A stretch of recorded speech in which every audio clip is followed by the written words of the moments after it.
souvent, quand on parle des femmes au travail, on a les problèmes des femmes au travail. C'est jamais un terme qu'on entend sur les hommes au travail. Les hommes au travail, ils n'ont jamais des problèmes. Ils ont des pénibilités et des risques, en fait.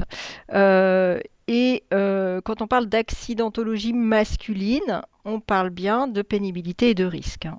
Et quand on parle des femmes, on parle de la santé des femmes, on parle des problèmes des femmes au travail. Voilà, on a tout un tas d'expressions pour éviter de parler des pénibilités et des risques.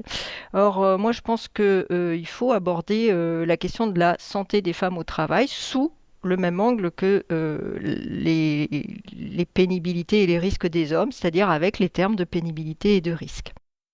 Alors, quelles sont les grosses différences genrées au travail? La première, pour tracer un gros trait, c'est que la conception et la prévention se font autour de l'homme moyen.